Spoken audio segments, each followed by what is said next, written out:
Hi students, welcome back to our physics classes. During the last class we have seen what is thermal conductivity and we have started with the heat transfer and the conduction process we were discussing, and we have defined thermal conductivity, and we have seen the thermal conductivity, combined thermal conductivity when two conducting slabs are connected in series. And now we are considering two conducting slabs of equal length connected in parallel, which means we are having a conducting slab of length L and cross section area A1, another conducting slab of same length and cross section area A2. These two are kept at the same temperature. That means one end of both are kept at theta 1 higher temperature, and opposite ends are connected together to a lower temperature theta 2. And first one is having thermal conductivity K1 and the second one is having thermal conductivity K2. And you can find out the rate of heat flowing per unit time through K1 and K2. Since they are connected in parallel, we can't say that equal amount of current, heat is flowing through both the slabs during the same time. So we can find H1. H1 is equal to Q1 by T is equal to K1 into A divided by L into theta 2 minus theta 1. Okay, therefore H2 is equal to Q2 divided by T is equal to K2A divided by L into theta 2 minus theta 1. Theta 2 minus theta 1. Okay, so when you are considering, A1 and A2 are the cross-sectional areas. A1 and A2 are the cross-sectional areas of the slabs. So H1 and H2 are there. So the total heat in the combined slab flowing per unit time, that is rate of flow of heat through the combined slab will be H1 plus H2.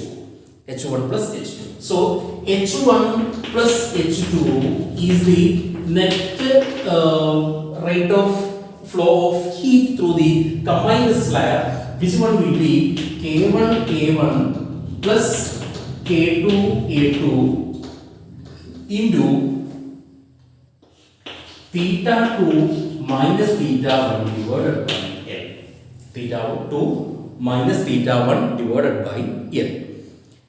And when you are considering both the slabs as a single one of length L and area of cross section A1 plus A2 with an effective thermal conductivity K, then H is equal to Q by T is equal to H is equal to Q by T is equal to K into A1 plus A2,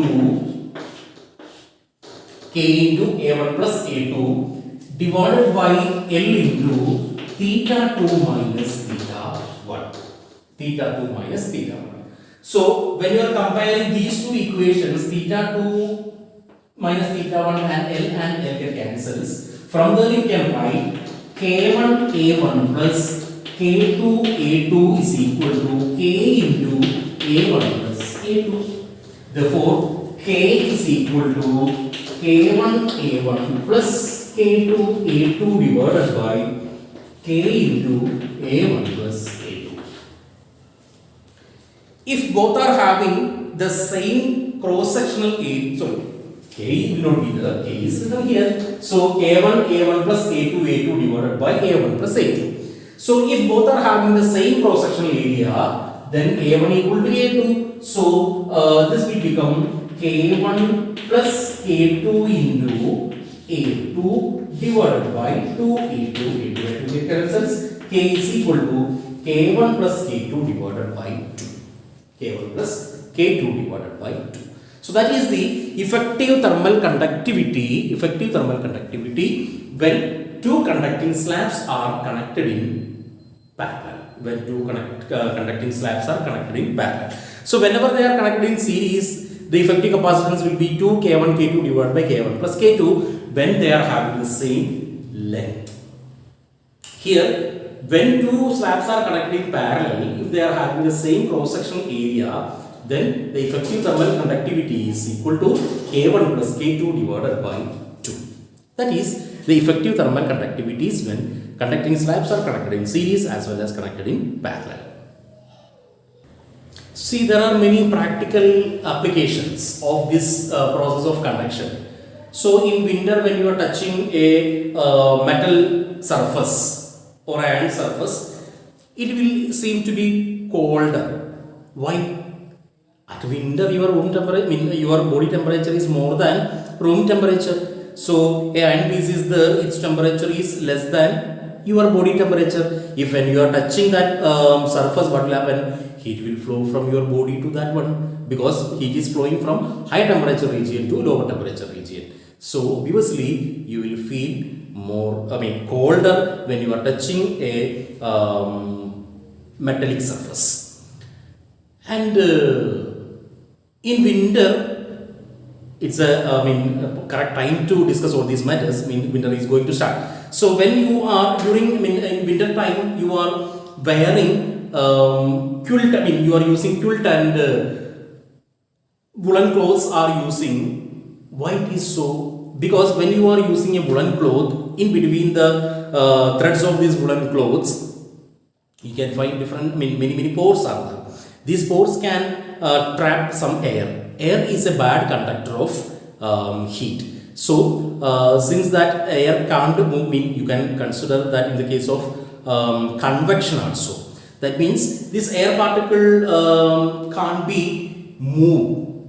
This air can't be moved from that voids from these threads. So since air is a bad conductor of heat, heat cannot be conducted from your body to the surroundings. So body temperature will be more than the surroundings. And one more thing, if you instead of wearing a thick cloth, if you are using 2 or 3 thinner ones, you will feel more warm. Why? Because if you are having a thick blanket, instead of that you are using 2 or 3 layers of thinner one, between these 2-3 layers air can be trapped. Air is a bad conductor of heat. So there is a chance of we are crossing or checking the chance of heat is conducting out from your body. So again, that is an effect of conduction in our daily life situations. And again, when we are pouring in winter, especially when we are pouring hot water in a thick glass tumbler or a glass tumbler, it will crack. What is the reason? Due to thermal expansion, means inner walls may expand, but heat cannot be conducted from inner wall to outer walls. Outer walls are at lower temperature, so obviously in the inner walls are expanding and heat is not conducting towards the outer side, so it will crack. So that is again the presence of conduction in our daily. So that is conduction and effect of conduction in our daily life. So that is one method of heat transfer. There is another method of heat transfer, that is convection. So in conduction, we have seen there is no movement of matter from its place to conduct the electricity, conduct the heat. When we are heating one end of a metal rod, the particles can vibrate only, they can't travel from one region to another to transfer heat. But in convection, what happens? Matter also moves from one region to another, carrying heat energy. So the mode of heat transfer in which matter also moves or matter carries heat energy from one region to another, that method is known as convection. That you can easily see when you are having a tumbler of water and you are placing that in saucepan water and you are placing it on fire burner. Then what will happen? You can see initially we are heating the lower part and water at the lower part is getting more heat than the upper surface. When they are getting heated, it will become lighter and it will move up to the vacancy, that is the low pressure is generated at the lower end. To that from the upper region, high pressure, low temperature, high pressure regions are the, from there matter is coming down. Again it is getting heated and it is moving up, and that is going on, which means upper end is also getting heated when water from the bottom level carries heat from there to the top. That means water is also moving from bottom part of the vessel to the upper part carrying the heat energy. That kind of mode of heat transfer is known as convection. So convection is a mode of heat transfer in which matter carries heat energy from one region to another. Again, examples of convection we can see from your daily life. Trade winds are one of the reason. Means equator, direct sunlight is coming, and in poles amount of sunlight is less. So at poles high pressure is there, in equator low pressure is there. So at low pressure region to the low pressure region, from the poles air can be blow, and that leads to the formation of trade winds. Then again land breeze and sea breeze. Sea breeze you can, when you are at the seashore, means you are at the land and very near to you what is the sea is water, and the heat capacity of water is higher than land, which means land can be easily heated and easily cooled, and water takes some time because its heat capacity is more. So it is slower to heat up and slower to cool down, but comparatively land will heat up easily and cool down easily. So at the daytime when sunlight comes, land absorbs sunlight and heats up early, then low pressure is generated over the land. Then water is slowly heating up which means still cold air is there above the sea level, and in land hot air is there. Wherever hot air the pressure is less, so to the less pressure region above the sea high pressure is there. From that high pressure region to low pressure region wind blows. That is sea breeze from sea to the land. And at night time what will happen? Sunlight goes. When there is no sunlight, land will easily getting cold. But due to the high specific capacity, heat capacity, water is still warmer than land. So air above the sea level is, so sea water is lighter than land. So from land wind blows to sea. So that is land breeze. So sea breeze happens in daytime and land breeze happens in night time, that is evening time. So that is again due to convection. Okay, so that is another method of heat transfer, that is convection. So we have seen conduction and convection. What is the difference between convection and conduction? There is a difference between convection and conduction. Like in conduction, matter is not moving to carry heat from one region to another, but in convection, matter carries heat energy from one region to another. What is the similarity between conduction and convection? Both one more difference is that conduction is happening only in solids and convection happens in fluids. And one difference is, these are the difference, one common property between conduction and convection is both requires medium to transfer heat. But the third mode of heat transfer, that is radiation. So for radiation there is no medium required. In the form of electromagnetic waves, it is transferred from one point to another, which requires no medium. In the form of infrared radiations, heat is transferred from one point to another in radiation. So energy is radiating from a body. You are also a good radiator. That means from your body, heat waves are transmitting out in the form of IR radiation, infrared radiations. So we are also a human good radiators. A good radiator is a good acceptor also. That means a good acceptor is a good radiator also. Anyhow, the amount of energy radiating per second from a surface is depending upon the nature of the surface and its temperature. When the nature, we know that whenever you consider different types of materials, that materials are not having the same thermal properties. So the radiant energy, amount of radiant energy per unit time from unit area, we can specifically say from unit area and per unit time, that depends upon nature of the surface and the temperature of that surface. So related to radiation, we have to we have to remember some terms. They are reflectance, absorptance and transmittance. Three terms are the reflectance, absorptance and transmittance. Related to these three, emissive power, spectral emissive power, absorptive power, spectral absorptive power and emissivity. So these terms you have to remember. Don't get confused. I will explain all these terms one by one. Okay. Suppose you have a surface.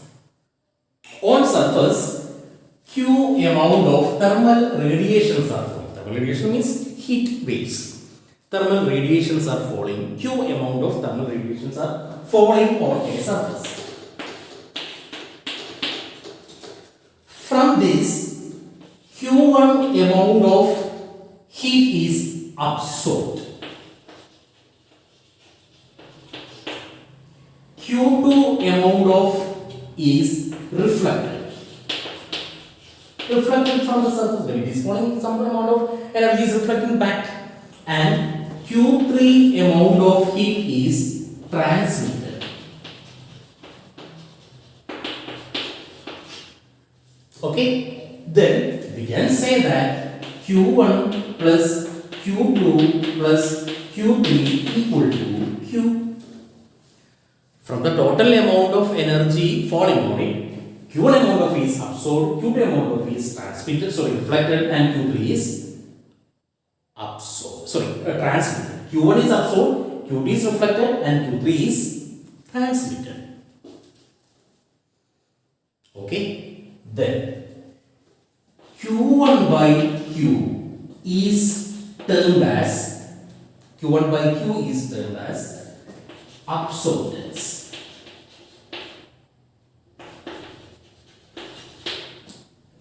Q2 by Q is termed as reflectance.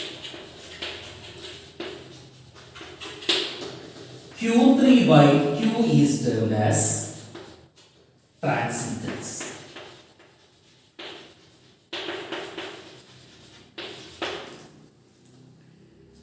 Very simple terms now. Q1 by Q2, when Q1 by Q is absorbance, Q2 by Q is reflectance, Q3 by Q is transmittance.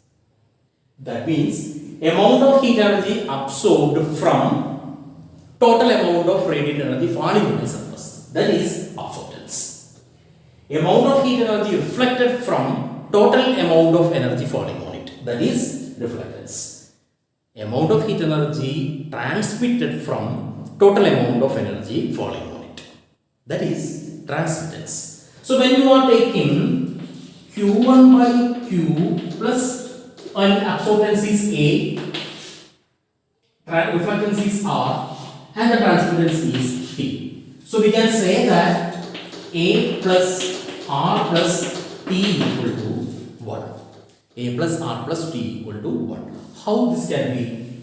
Q1 by Q plus Q2 by Q plus Q3 by Q equal to Q1 plus Q2 plus Q3 divided by Q. What is Q1 plus Q2 plus Q3? That is Q. That is Q by Q equal to 1. Simple terms. Absorbance, reflectance and transmittance. Okay. So we have A plus R plus T equal to 1. Suppose T equal to 0. That means from the total radiant energy falling on a surface, nothing is transmitted. Some amount of is reflected and the other is absorbed. So A plus R equal to 1. A plus R equal to 1 when T equal to 0. which means if it is absorbing more, amount of reflected will be less. If it is absorbing less, amount of reflecting is more.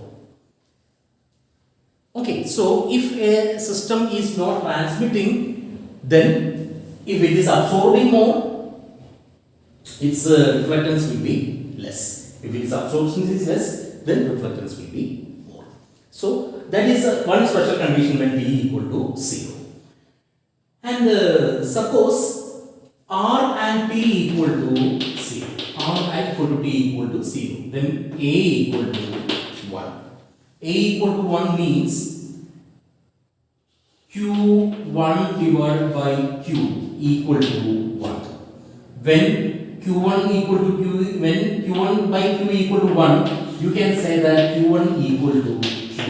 What it indicates? It indicates that the whole radiant energy falling on it can be absorbed by that surface. Nothing is transmitted, nothing is reflected. Such a surface is known as black body. Such a surface is known as black body. So black body is a surface which can absorb all the radiations falling on it. Which can absorb all the radiations falling on it. Nothing can be transmitted, nothing can be reflected. So that is absorptance, reflectance and transmittance. Then another term related to this radiation is emissive power. Emissive power of a surface. Emissive power of a surface is defined as amount of radiant energy emitted per second per unit surface area. Amount of energy radiating per second per unit surface area. That is emissive power of a surface. I repeat, amount of radiant energy emitted per second per unit area of a surface. So energy joule per second per area. So joule per second per meter square. Okay, so that is emissive power. And these emissions can be in the form of electromagnetic radiations. Electromagnetic radiations are identified their wavelength. So suppose a particular lambda is emitting from a surface. Particular wavelength is emitting from surface. So what is the emissive power at this particular lambda? That is known as spectral emissive power. That means amount of radiant energy emitting per second per unit area at a particular wavelength in a range lambda minus half to lambda plus half. That means if you are having a particular lambda plus half and lambda minus half, is a bandwidth is there, a range is there. Between lambda minus half and lambda plus half, all are considered as lambda only. That is the concept of bandwidth. We will see that in the next year syllabus. What is bandwidth and all. See, anyhow, you remember that lambda minus half to lambda plus half can be considered as lambda. So, amount of energy radiating per second per unit area at a particular lambda within the range lambda minus half to lambda plus half. That is spectral emissive power. So, that is emissive power and spectral emissive power. Similarly, you can define absorptive power also. That is amount of radiant energy absorbed per second per unit area. That is absorptive power. What is spectral absorptive power? Amount of radiant energy absorbed per second per unit area at a particular lambda within the range lambda minus half to lambda plus half. So that is absorptive power and spectral absorptive power. And emissivity, another term is emissivity. So emissivity is the emissive power of a surface to emissive power of a black body kept at the same temperature. Suppose a surface is kept at a particular temperature and its emissive power is denoted by E. And you are having a black body which is kept at the same temperature and its emissive power is capital E. So E by capital E is the emissivity. That is emissive power of a surface with respect to emissive power of black body, which is kept at the same temperature. That is very important. So that is emissivity. So related to radiation, we have seen absorptance, reflectance, transmittance, emissive power, spectral emissive power, absorptive power, spectral absorptive power, and emissivity. So remember all these terms. That's all for today, and we will meet in the next class.